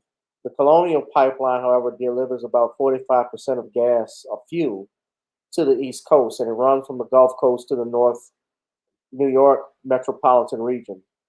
But the states in the Southeast, according to the USA Today, they rely on it even more. The pipeline transports 2.5 million barrels of petroleum a day, including diesel fuel, gasoline, jet fuel, home heating oil, and fuel for the United States military. It is the largest oil products pipeline in the United States. I can just imagine, Shawn, what if a terrorist could have been up to something and did something like that, that if they shut off all of our oil and gas pipelines, how bad that could affect the United States, not only from an economic standpoint, but also accessing, with our weaponry and so forth and our military. So that's hella interesting. But what is your take on this, Shawn? Well, when I look at Joe Biden, I see Jimmy Carter 3.0. Now, the first Jimmy Carter was one of the worst presidents in United States history, and Jimmy Carter 2.0, Barack Obama, in 2 terms, practically flattened the country and led it with a flatline economy. And Jimmy Carter 3.0, Joe Biden, seems to be in over his head right now because when I look at this whole situation as related to this East Coast pipeline, this just shows how his decision to shut the Keystone pipeline really hurt the country, because he was so caught up in his feelings about Donald Trump and the Keystone pipeline that he wound up shutting a pipeline that could have been used to truck gas to other parts of the country and could have been a way to keep America from having issues like this. So his emotional decision had long-term consequences because everybody was so busy hating the evil orange man. And while I'll say that the orange man was really not qualified to be the president due to several issues that he had, some of the policies he put in place were very helpful to the American people, like that Keystone pipeline. That pipeline enables us to, if one pipeline breaks, we have another one to back it up. And this whole pipeline issue shows us a major flaw, because we should not have pipelines running by computers where they can get hijacked by ransomware. We need to have pipelines run by manual so that people's oil won't get disrupted and the flow of that oil won't get disrupted. So when we look at our information superhighway, it's still got a lot of holes, because if hackers can get in here and get a hold of this pipeline and shut it down, I can think about how bad things are if people come up with their ideas for so-called automation. That we could be in for a nightmare. Imagine if these hackers get a hold of trucks that are so-called automated and are robot-driven, or these auto-driven cars. They could cause chaos, and they could cost people their lives and cost people their safety. I mean, I look at, and going back to the subject of Joe Biden, his first 100 days have been a basic disaster. I mean, people thinking that, oh, he's doing so well because the media tells these stories about him. But we've had this pipeline issue, and we've had several other issues over the course of this 100 days. And it really, outside of the whole COVID pandemic, has been a complete mess and a complete disaster. And it seems like the whole country is on autopilot. And it's just not a matter of if it crashes, it's just a matter of when, because this pipeline, again, this was a major mess. And then I look at the mess that's going on in Israel, and it's looking like the country is going slowly off the rails, because while there's somebody who was put in charge, it seems like the engine is on, but nobody's running at the helm. Most definitely. I'm more taken aback now. Yeah. So with Trump, and I look at this in honesty, Donald Trump and what he did for the United States wasn't that bad. He was not a president in terms of manners, like presidential, in that terms and aspect. He was a bit of a bully with a lot of things. He could be rude or sarcastic with a lot of people, but a lot of people appreciate that too. They like someone that shoots straight from the hip. And I prefer stuff that's honest and truthfulness.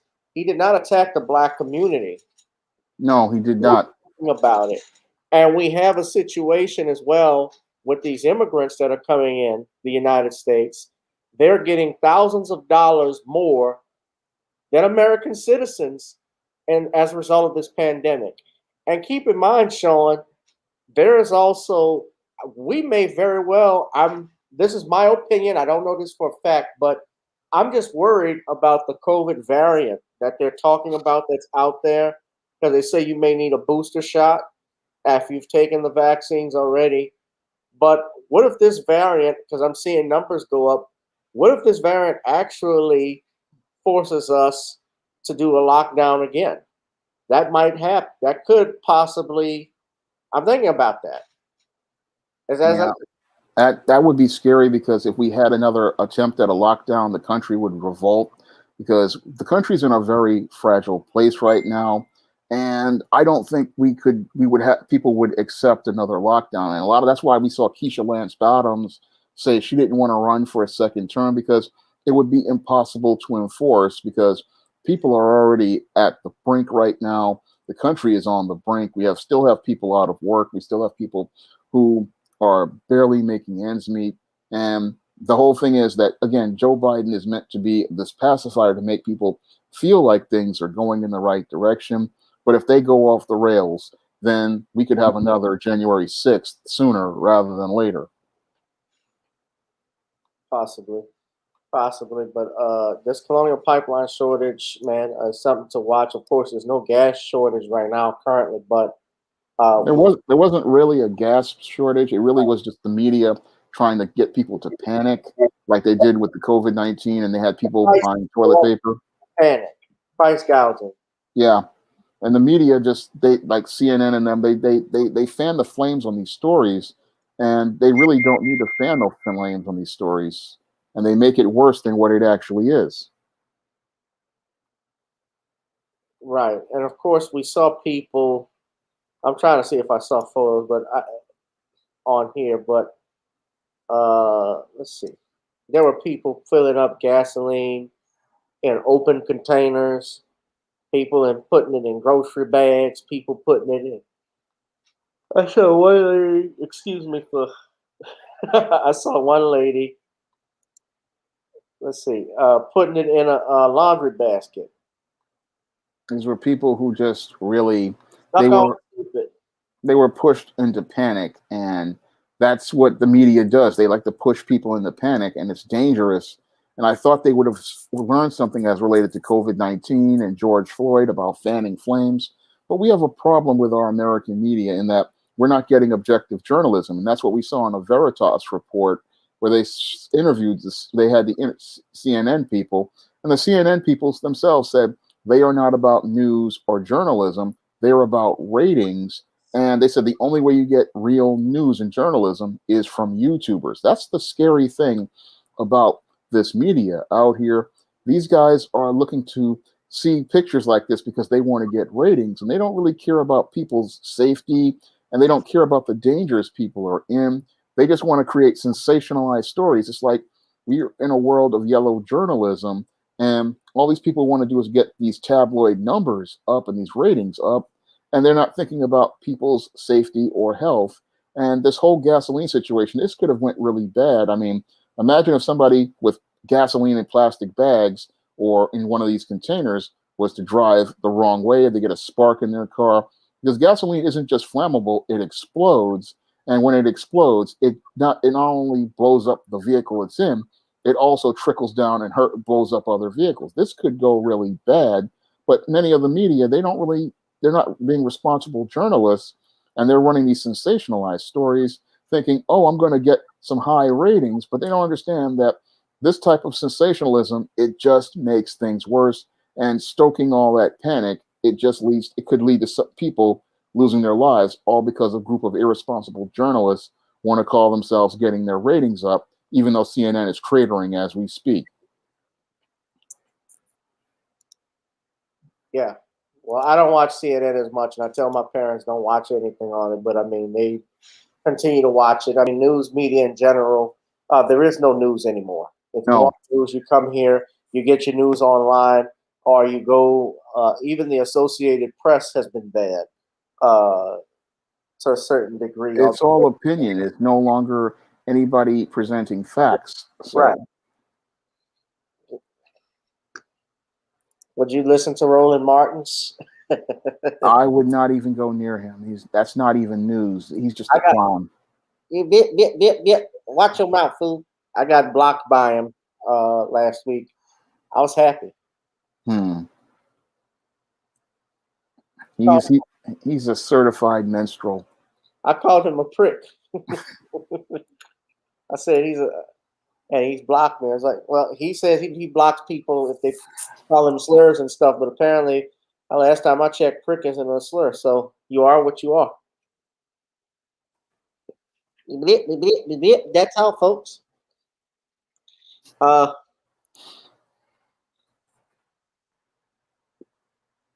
What's up, some chick named Star? She's cute. Welcome to the channel. I don't think I've seen you before, dear.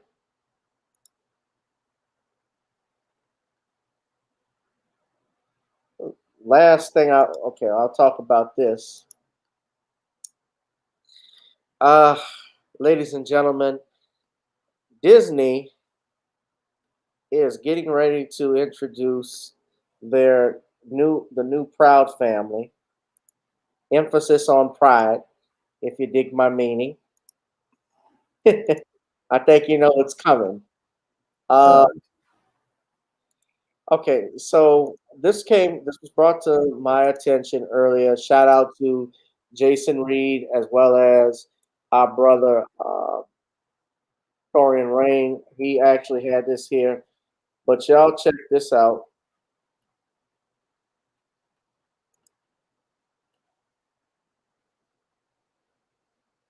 This is what's going on, family.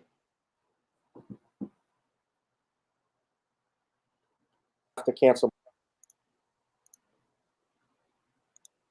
I want you to look at that. Now, I never watched the Proud Family like talking about it. I've seen episodes of it from here and then, but I didn't flock to it as a kid. But I did watch it. And you look at this. This is the new Proud Family. Proud Family. No thanks. No And thanks. it's called the Proud Family, Louder and Prouder. And there's a little girl who has two adopted gay parents, played by Zachary Quinto and Billy Porter. Now you notice in this, Tariq Nasheed pointed this out, especially since he's doing his buck breaking movie. But you notice the white male is taller than the black male. He's obviously buffed and bigger. And we can guess from this who's catching and not pitching. Yep. Another jab at the black man. Now the original Proud Family, that's a good one. An unidentified rolling prod object. Yep, yep, yep, yep. I'm a bowling ball. I'm a man. I'm a bowling ball. I'm a turkey. Yep, yep, yep, yep. Bussy Porter. Now, it's a bussy action hour. No, and these are two. Of course, we know Billy Porter is gay. Zachary Quinto is gay. Zachary Quinto was the star of the Star Trek. He's the new Spock. Yeah.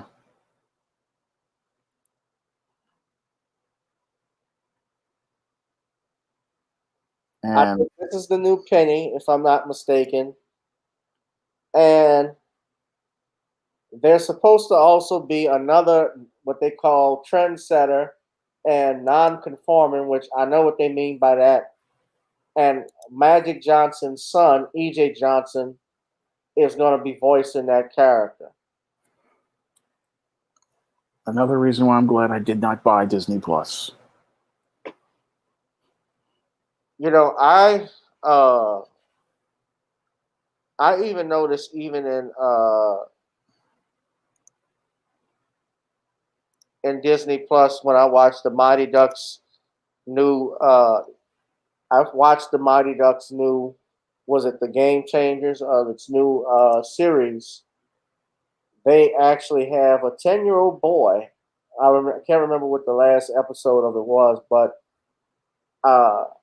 this 10-year-old boy was talking about getting out of the friend zone. And I didn't know what they were talking about at first. He's got to be 10 or 12. But then he said, yeah, I'm trying to get Billy to like me. Or whoever the kid was. It was another boy. He was trying to get to like him. And he got upset. I saw this with my own eyes, though. He got upset when they were trying to do a sleepover and he invited another kid that he had no interest in. So they really go hard right now with pushing this to children. And it's just so much. And they don't hide it. They don't hide it. No, Penny Proud is not in this. They rebooted it. It's a reboot.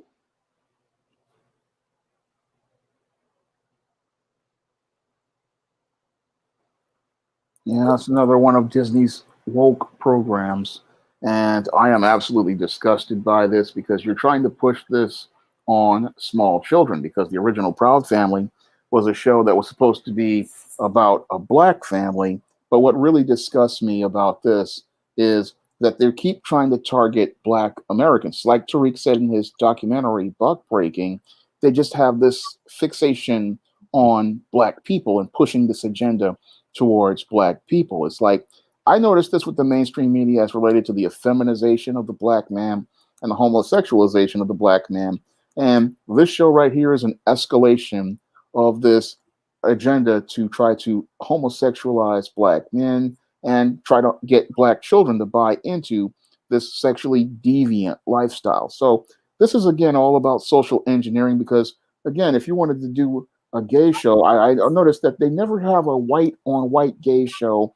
It's always got a black character that's the gay character or the trans character or the non-binary character. Because when I'm looking at comics, they have the same thing going on. It's always the black character being presented as one of these alphabet characters, but never one of the white characters or one of the Asian characters or one of the Hispanic characters, and never one of the Muslim characters. It's always the black character. And I'm deeply disgusted by this Proud Family reboot. Now, originally, I had plans to go and try Disney Plus to watch Falcon and Winter Soldier, but I'm not going to do that now because, like I was disgusted with Netflix, and I just stopped buying Netflix subscription because they put that sexually deviant filth known as cuties on their platform. I'm not going to be buying any Disney Plus subscriptions anytime soon because I don't support sexual deviancy and I don't support sexual deviancy directed at children. And I notice with Disney's so-called diversity, it's always a black character being made an alphabet character where it's passively all about so-called diversity, but aggressively it's an attack on black sexuality. And it's an attack on black sexuality, like Tariq Nasheed said, because they don't want to see black men and black women coming together to form families. And they want to try to depopulate the black community. And they want to try to push these narratives towards black people so that they can destroy the black family. Because if you can get the little boy and the little girl to believe that these lifestyles are normal and healthy, they'll go along with this sexual deviancy and believe that it's perfectly normal. And this is nothing normal at all because most of these people who participate in this deviancy do this because either they've been molested or sexually abused by some sexual deviant. And these sexual deviants, as I've seen, is like a cult. They look to recruit people into their sexually deviant lifestyle because they are insecure and they feel powerless about the abuse they have suffered. And they're trying to normalize their abuse.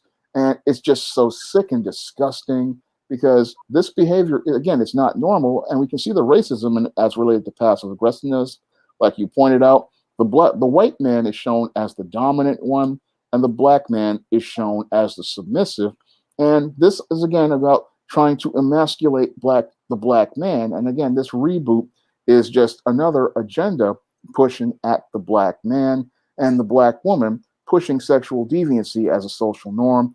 And this stuff, thankfully, is not catching on because what's happening is more and more people are walking away from Disney because they're just tired of this type of stuff in their entertainment. They call it the social justice warrior narratives, and they're disgusted by it, and that's why they're just not buying the products. And Disney, if you keep pushing this, you're going to go from getting woke to going broke.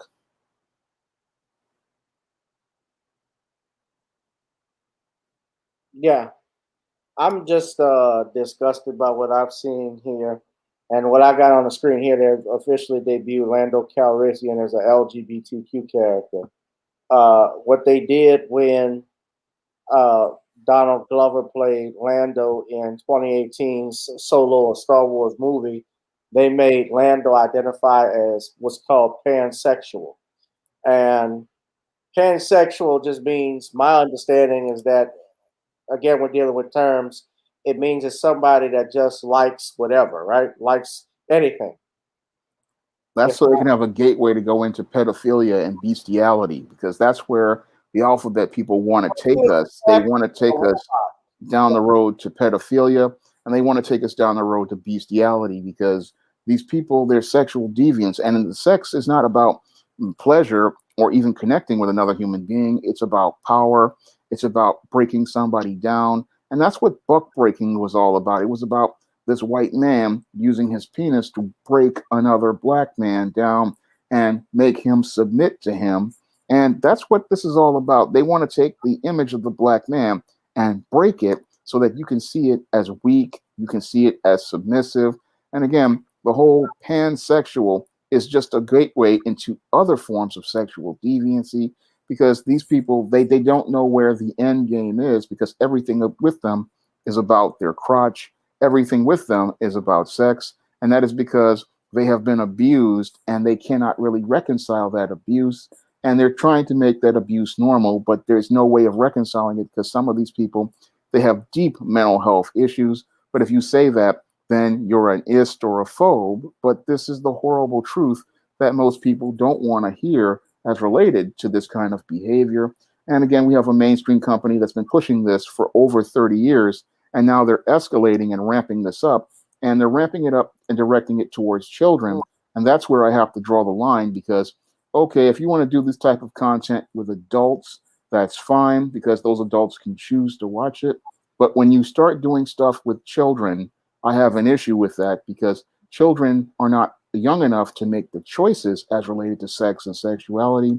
They're not fully developed in their mind. And to try to push this agenda towards children, that is completely egregious, because a child cannot really make these kinds of decisions, and they don't really understand what sex is. They don't understand what sexuality is, and they don't really understand it at all. Excuse me, at all. I mean, I remember being 12, 13 years old. You don't really even know what you're doing. All you know is that you're curious about things, but you really cannot make any concrete decisions about anything until you become maybe, I say 24, maybe 25. I mean, that's me being on the extreme, but that's when your mind becomes fully there, and then you can make clear decisions about what you want in a relationship and what type of sexual orientation you want, if you want to get to that level. But as I see it, this is not appropriate for children, and to direct this towards children, this is just completely out of line, because anything as related to sex needs to be, as it's always been, for those 18 and over. Well, as I'm looking at this too, they've also made, like we said, Lando gay. This is another black woman. I don't know this Eureka Quell. Yeah. Put her on the cover. You see the Star Wars logo at the bottom left corner, right there, and you see the rainbow flag juxtaposed next to it. Yeah, but the critical question is, why are all the characters black? Why are there no white LGBTQ characters in much of this media? And that's the question most people need to really ask about this media, because it seems like they're directing this agenda towards black people and trying to normalize it with black people in an effort to mainstream it. But if you want to mainstream your sexual deviant ideas, then go out here and use a white face to go do it, and stop trying to use black people as the face of your agenda, because we already know what you're trying to do. You think that black people are cool, so you think if you make the black character gay, then other people will think gay is cool. But that's not the case at all. I mean, if you want to go out here and do this, go out here and do it, but keep black people's faces out of this narrative. Look at this. They made Lando gay. I can't make sure until I could get that nice, low, good Wookie. Come on, 3PO. Why don't you blow me?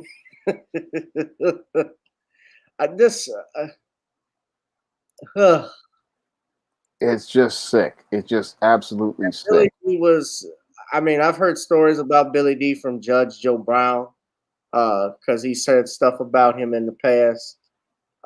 But for us, especially kids that grew up in the 80s and 90s, especially growing up around Billy D. Williams in the 70s, he was the ladies' man. All the black women that I can think of back then that had huge crushes, crazy crush over Billy D. Williams, uh, from the 70s with movies like Lady Sings the Blues, Mahogany. Then he had, obviously, Star Wars was his biggest film that he did, Empire Strikes Back. And remember, he was always flirting with Leia Yeah, in that film. So we go from that to him screwing a droid. it just shows you that the agenda. They're pushing an agenda because they want to make, again, this cool. So they think if I make the black person do this, it'll be cool. And it's also about depopulation and emasculating the black man. So there's an agenda to destroy the image of black manhood and black sexuality here. And this is just, it's just disgusting to see this and see this targeted at small children. I mean, these characters should stay what they were, but they want to continue to push their agenda, and that's why people are pushing away from Star Wars, and they're also pushing away from platforms like science fiction, fantasy, and the comic book industry, because people just don't want to see this stuff, and they want nothing to do with this kind of content. Go look up National Security Memorandum 2000 that was written by your Henry Kissinger, and you all will see when he talked about how the populations of certain countries like Egypt, like Colombia, uh, also he mentioned a few other nations, how Brazil, I believe, also how their numbers are increasing and how they needed to shrink the population. And the main thing that they stated was that they wanted to push alternative lifestyles, abortion, contraceptions as alternatives to depopulate these areas. This is a declassified document. And the one thing they all had in common was what? They were all in areas where people of color lived. Yeah. All right. So it's no secret that they do this, and that's why this is being promoted. And this was something 40 years in the making. They've been trying to do this by throwing stuff out. Even if you remember back in the 70s, Shawn, and I don't remember the 70s, but I've seen reruns. The first openly gay character on television was from a show called Soap back in 1977. Yeah, it's played by Billy Crystal. Billy Crystal played him. And of course, that show was debuted on ABC, and Benson was a spinoff of that show with Robert Guillaume. And yeah, Billy Crystal played him. And what's interesting about Billy was that Billy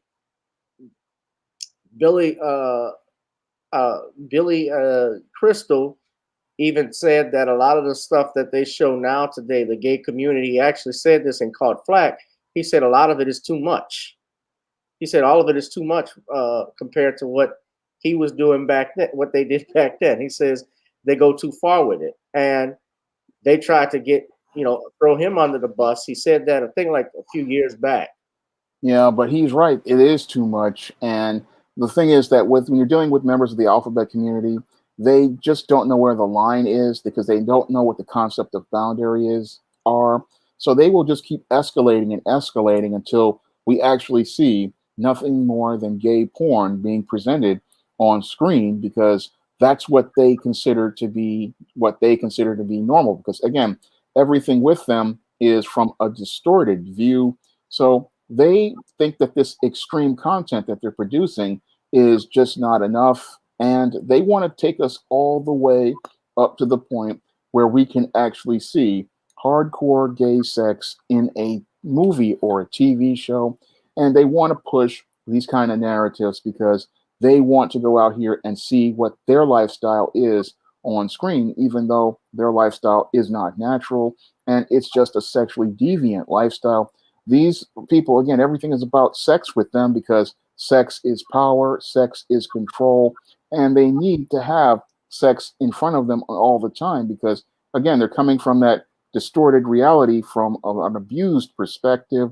So they're never going to be satisfied until they get to the point where we're basically watching gay porn in every TV show and every movie, because these people, they live on the extreme and they don't know where the line is. I mean, you've had gay characters in movies and TV shows and comic books and books for years, But these people, they don't want to stop until they see the genitals and the nudity, because that's what they consider to be the point where they consider there. And even after they get to that point, because everything is about sex and power, they will just keep escalating because everything is about sex with them, and they can't stop because it's something in their head that has them chasing sex all the time.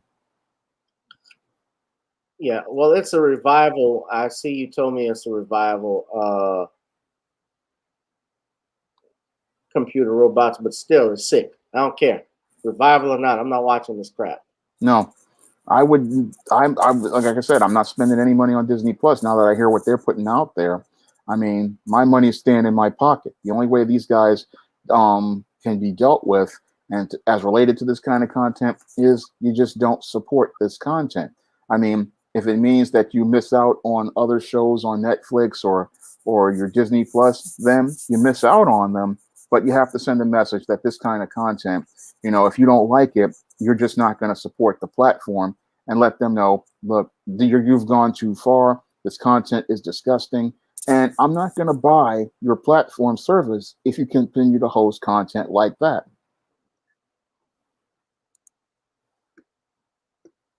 Yeah, most definitely.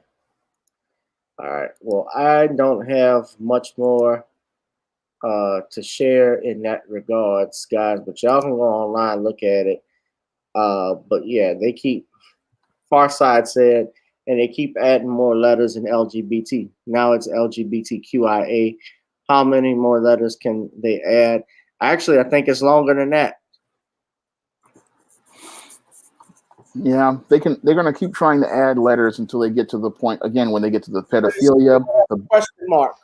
Yeah, the bestiality, and some of them won't even get to the point where they can bring in the dolls and the robots. I mean, everything with them again is about what's between their legs, because again these are abused people, and they're just deeply sick, so they don't know where the end is because they're just obsessed with sex. So they're going to keep going until they take us all through all 26 letters of the alphabet. I mean, these people would even go with plants if they could, because that's how twisted and messed up they are in the head. Billy D. Williams is gay. Man. Come on, you old butt pirate. I've been waiting on you for a long, long time. Of these sodomites. You got a lot of nerve. And there's gonna be a lot of nerves going off in the back of that butt.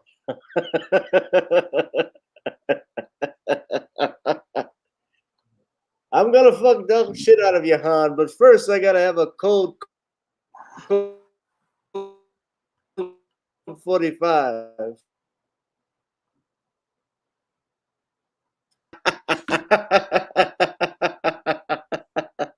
A code 45. Boom. That's a mooch's treat.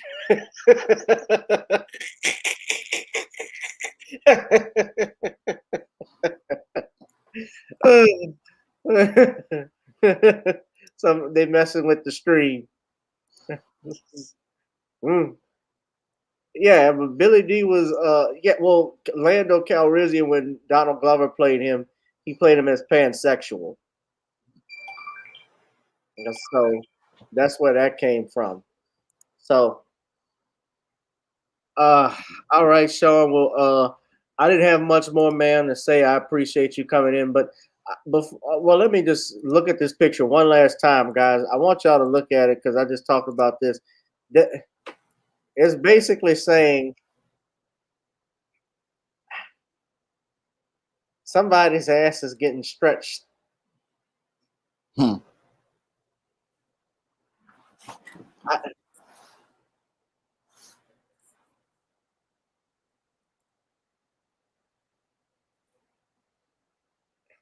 This is sad, real sad.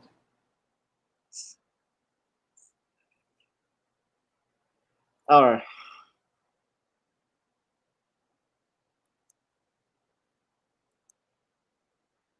Yeah.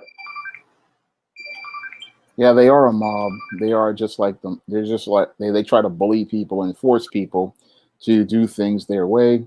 But if when people start to realize they're only 1% of the population, that's when people start to realize I don't have to do things your way.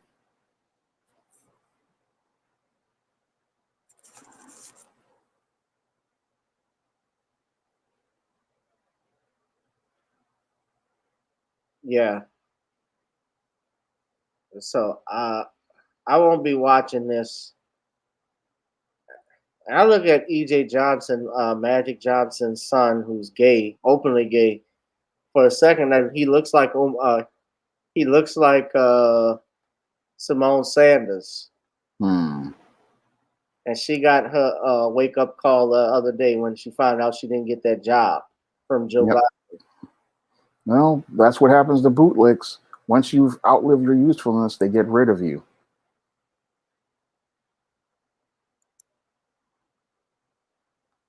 Yeah. All right. Well.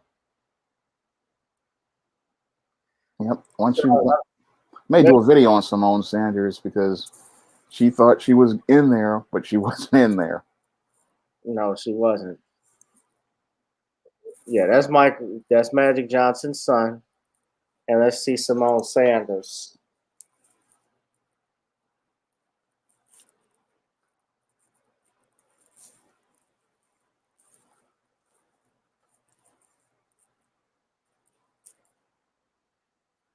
As I call her, Sugar Ray. She tackled that protester like Ray Lewis. Hmm.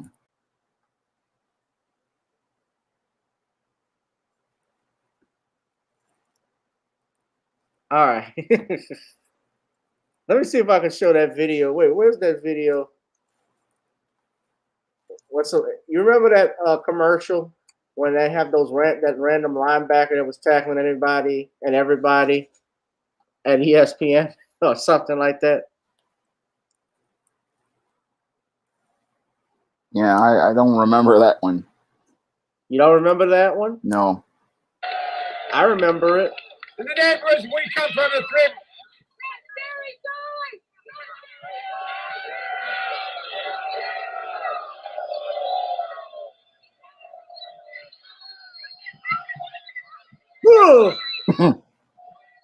Here's another masculine middle linebacking. You're messing this up for me. Well, let's say we're gonna go. Look. Yeah, this was it here. I'm for Terry Tate. That's it. When we asked Reebok to send us Terry Tate, some people thought we were crazy. But I'm a firm believer in paradigm breaking, outside the box thinking. Hey, buddy. Break was over 15 minutes ago, Mitch. And since Terry's been with us, our productivity has gone up 46%. We're getting more from our employees than ever There you go, before. Simone. You know you need a cover sheet on your TPS reports, Richard. That ain't new, baby. Hey, Janice. But what's really impressed me is how Terry's become part of the Felcher family. He fits right in here. That's a long distance call, Doug. To be honest, I wish Reebok sent us 10 Terry Tates. You want to play games? Well, when it's game time, it's pain time, baby.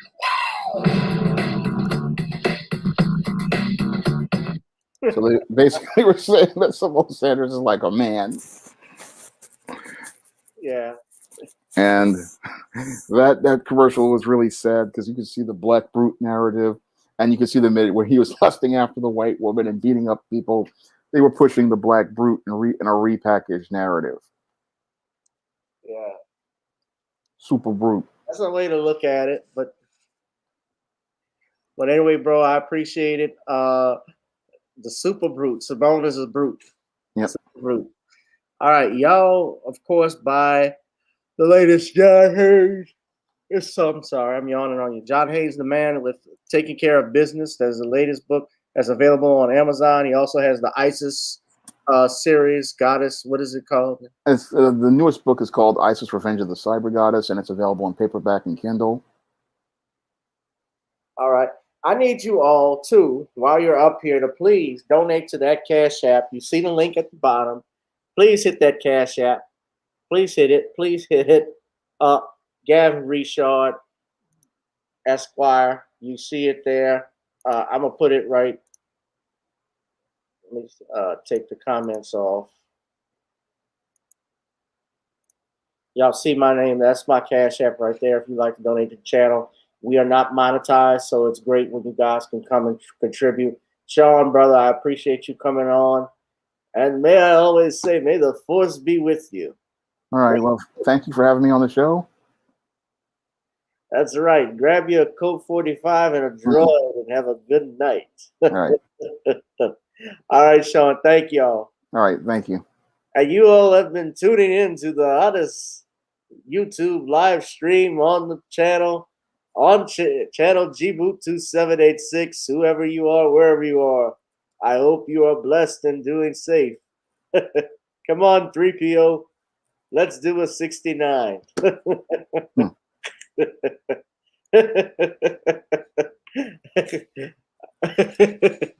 I'll see you later. All right, guys. I'm sorry. I have to make fun of that.